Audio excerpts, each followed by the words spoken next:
Hello and welcome to all of you guys, this is Ashish Srivastava. दोस्तों, Python learning series में आपका बहुत बहुत स्वागत। गाइस, जैसा कि आपको पता है कि पाइथन से रिलेटेड ऑलरेडी बहुत सारे वीडियो लेक्चर्स अपलोड किए जा चुके हैं और आज हम लोग कुछ ऑब्जेक्टिव क्वेश्चंस देखेंगे जो कि एग्जामिनेशन पॉइंट ऑफ व्यू से मोस्ट इंपॉर्टेंट है, राइट? तो चलिए शुरू करते हैं और देखते हैं कि क्या क्या क्वेश्चंस हैं। ओके,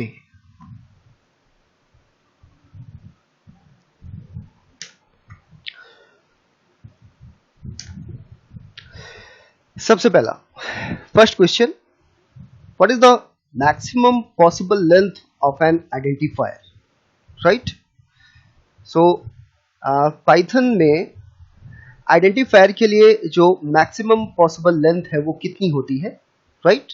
तो जैसे कि आपने थ्योरी में डिस्कस किया हुआ है कि जो maximum possible length for an identifier that is 79, right? तो यहां पर सी ऑप्शन करेक्ट हो जाएगा। Question number 2, which of the following is invalid? इनमें से कौन सा एक इनवैलिड स्टेटमेंट है, राइट? गाइस, जैसे कि आप यहां पर देख पा रहे हैं कि अंडरस्कोर a इक्वल टू 1, तो यहां पर underscore a that is a variable और यहां पर 1 आप असाइन करा रहे हैं। इसी तरीके से डबल अंडरस्कोर a यहां पर 1 असाइन कराया जा रहा है।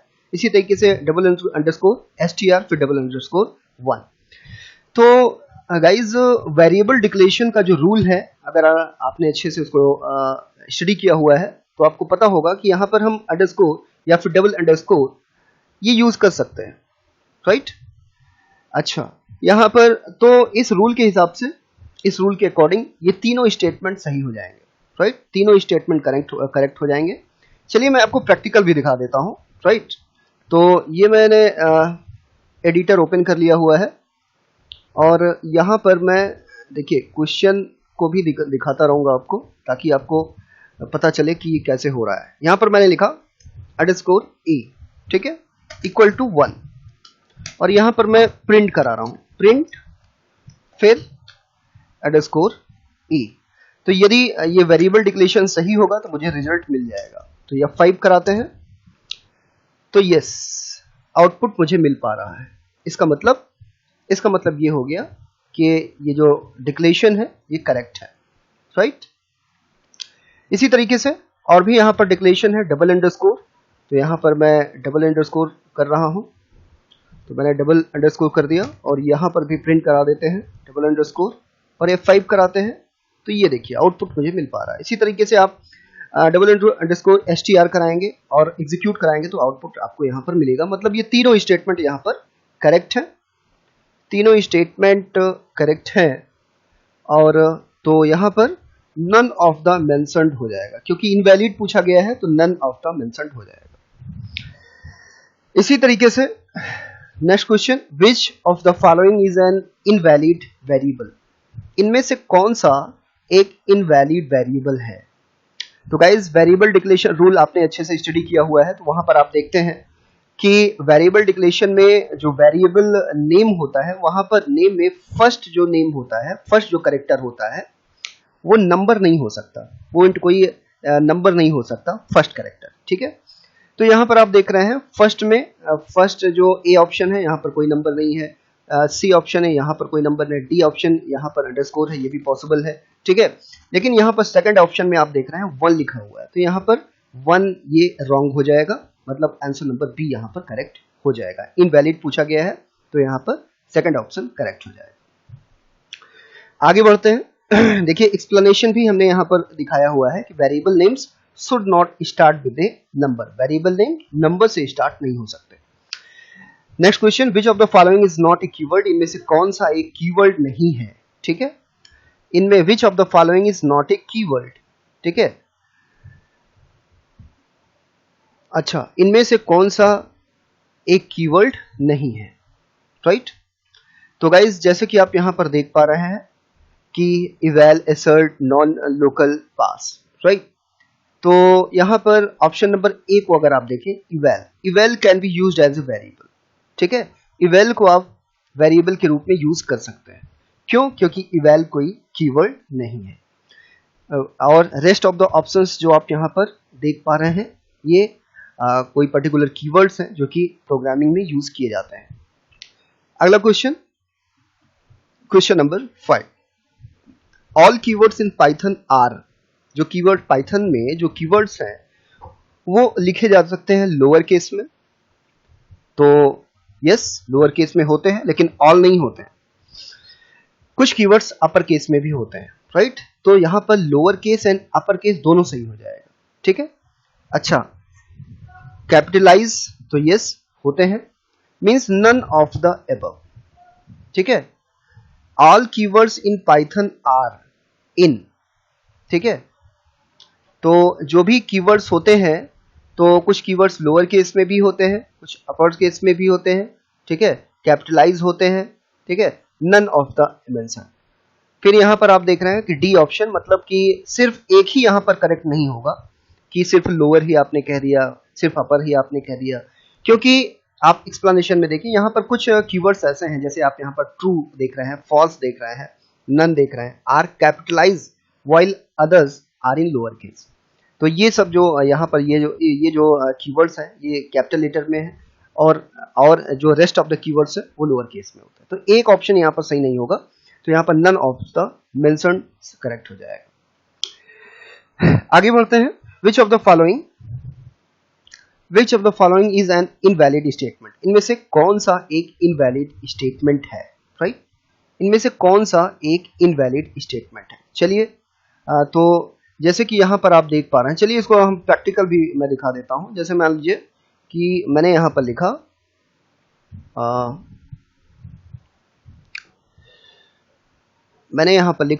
कि ABC, right, is equal to 1, 2,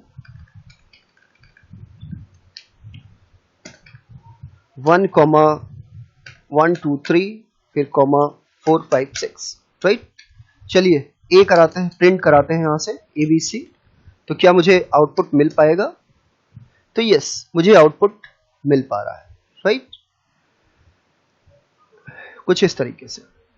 इसी तरीके से आप rest of the options execute कराएंगे C एंड T, तो आपको आउटपुट मिलेगा। लेकिन आप सेकंड ऑप्शन में देख रहे हैं कि यहाँ पर वेरिएबल्स ABC तीनों कैरेक्टर्स के बीच में स्पेसिंग दी गई है, ठीक है।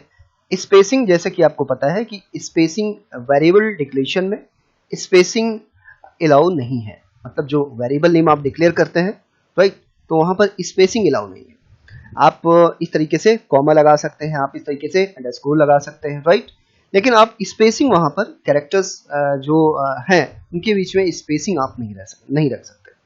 तो सेकंड ऑप्शन यहाँ पर इनवैलिड हो जाएगा, means spaces are not allowed in variable names, right.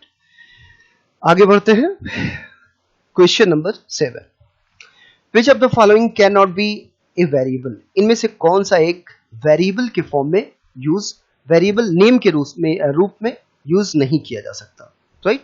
तो जैसे कि आपको पता है इनिट, ये जो है हम जो नहीं कर सकते, ठीक है। It, on, in, right. In actually क्या है? In that is a keyword, right. In that is a keyword. जैसे कि आपने पिछले जो वीडियोस आपने देखे हुए हैं, तो हम लोगों ने यहाँ पर इन कीवर्ड का यूज देखा हुआ था, फॉर लूप में देखा हुआ था, ठीक है, लिस्ट के केस में देखा हुआ था, टपल्स के केस में देखा हुआ था, राइट।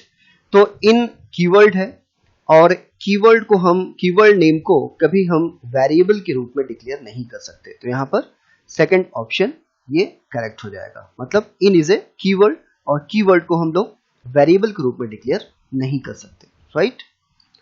इसी तरीके से which is the correct operator for power x to the power y, ठीक है।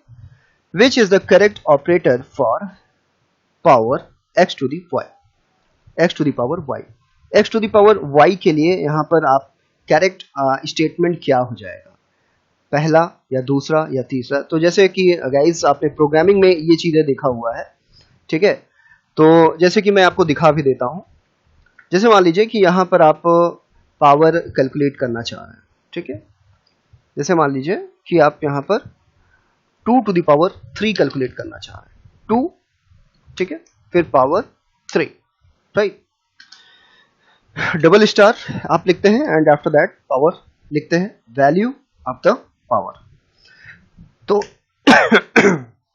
आउटपुट आपको क्या मिलेगा, आप जब एग्जीक्यूट कराएंगे तो आपको यहां पर 8 मिल जाएगा। तो इस तरीके से आप देख पा रहे हैं कि ये जो सेकंड स्टेटमेंट आप यहां पर देख पा रहे हैं,